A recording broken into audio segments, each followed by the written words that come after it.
You are an Anzac biscuit, very yummy and very scrumptious. We are still healing from the third red monthly candle of Bitcoin.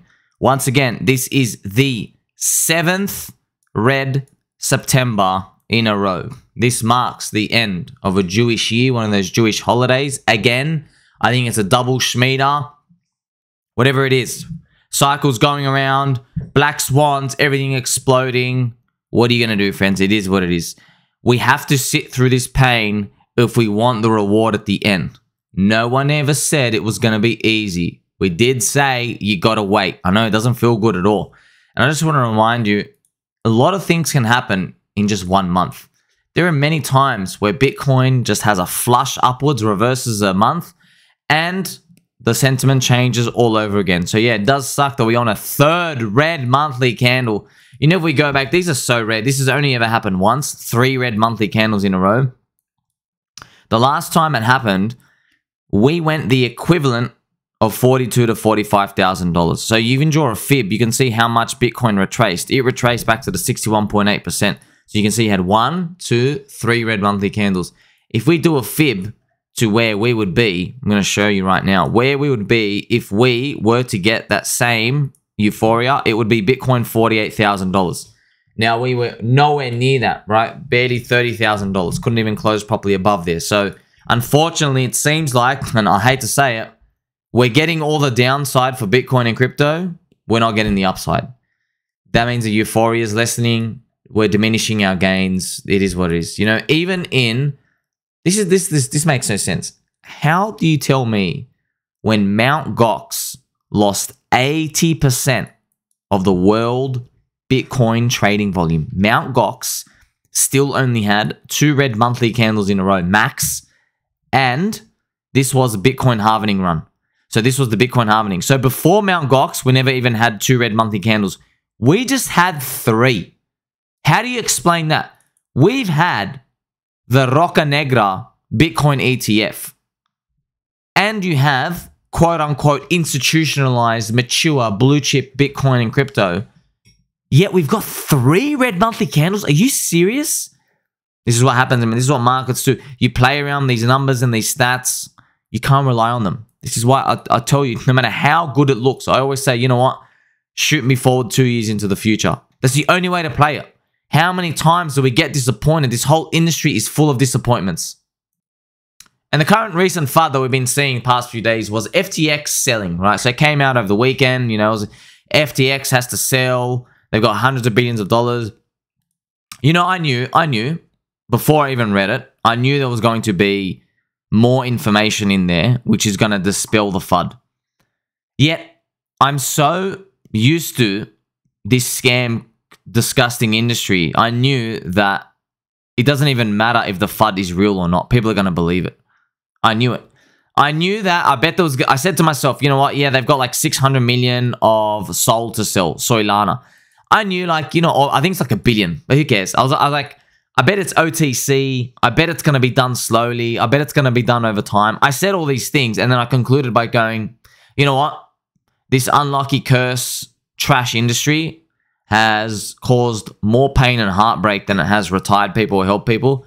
So I'm just going to assume that people aren't going to take any of that information on board, and they're going to believe that everything's going to get decimated. And then, surprise, surprise, that's the ongoing narrative, you know. But it is what it is, friends. You like, subscribe, bell button, all. I appreciate every single one of you.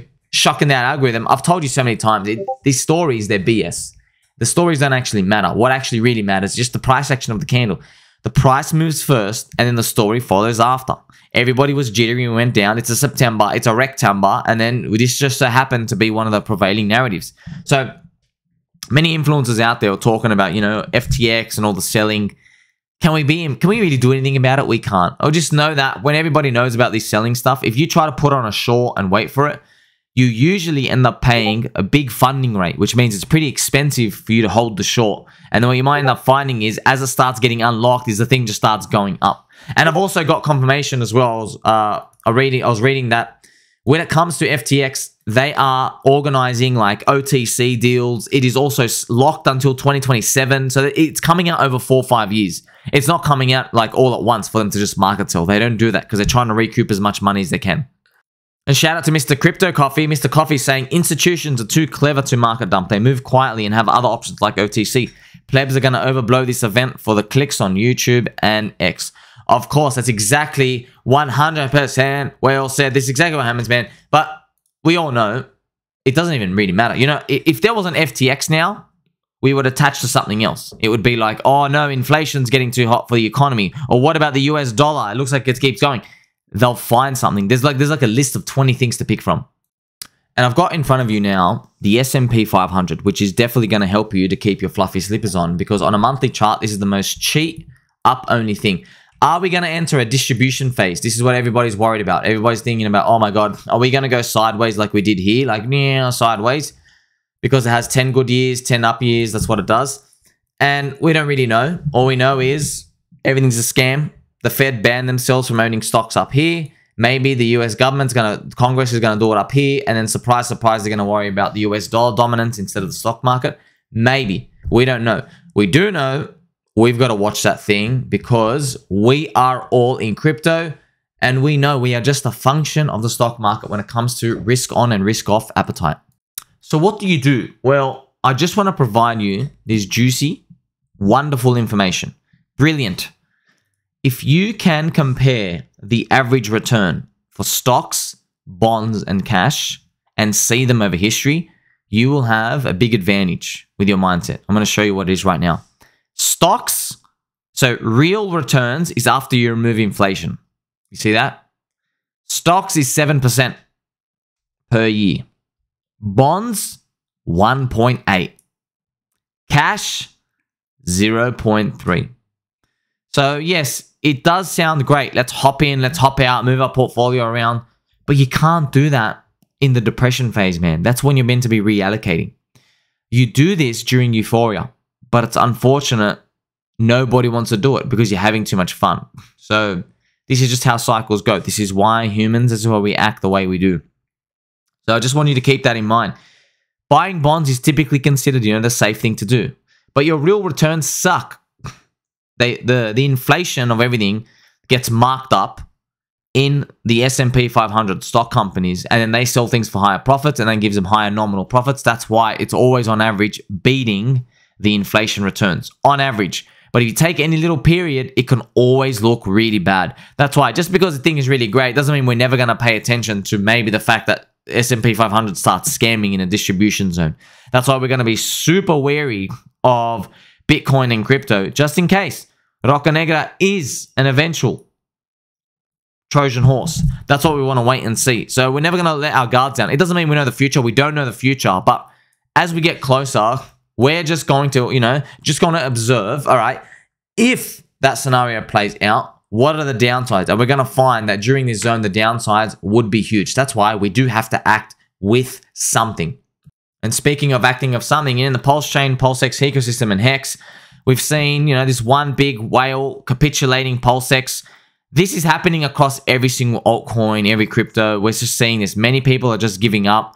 And, we've been here before. This is the ChainLink versus Ethereum chart. It's still sitting around, rounding off. I mean, it's such a long, gruesome process. You really hope that when we get to, so I have this rectangle here. This rectangle for you is 2025. I'd just like you to know, every single time in history, the time to sell altcoins was exactly 12 months after the Bitcoin halving. So here's the Bitcoin halving right here. You walk forward 12 months, it's here. Now, we don't know. Is it going to be sideways or up or up or up? I have no idea. These things, very unpredictable, but it's going to be a marker, just so we know. And if we are getting good prices before that, we're going to have to front run that crowd because you never know. They might meme this into existence and ruin it for everybody too. And for timing, sometimes time capitulation is very useful. You can observe how long it took for everybody to finally get over the fact that things have been going down and to recover. It was about 1,150 days. Let's be conservative. If we were to do it from the very, very top, 1,150 days would be around, so this is the very, very top, it would be around January 2025. I know that seems like a long way, but if we were to start moving, because the real altcoin mania top was actually in April. Most altcoins did top out here. You know, not that we ever have a full 100% grip on these, but 1,150 days is around July 2024. So somewhere in 2024, that's some sort of recovery. But, you know, that's actually breaking the all-time high. In my opinion, we don't even need to worry about breaking that all-time high. We just want to know, when is it like ready to start going? That's what we want, because the breaking part is exciting, but the ready to start going part, that's when actually things, you know, you start to feel much better because you're on the up move. I would say it's about 930 days. Now, if we do 930 days, let's take the super conservative way, like at the latest. I mean, hopefully, 930 days would be all the way, wow. So it's about April to May 2024, right around the Bitcoin halving. Things to start to feel good. That's if you take the super conservative one. It could be as early as November of this year. Perhaps our fate lies in the Roca Negra, SEC, the corrupt SEC. Are they going to approve the Bitcoin ETF? Okay, they are corrupt. They are clowns. They are doing a lot of evil things against the people. They got a barbed whip, all right? Lashing out the poor man and poor women out there. Of course, they don't work for the people. Unfortunately, our fate is in their hands. Can they spark some imagination with the next crypto ETF approval date? It is in October, mid-October, around there.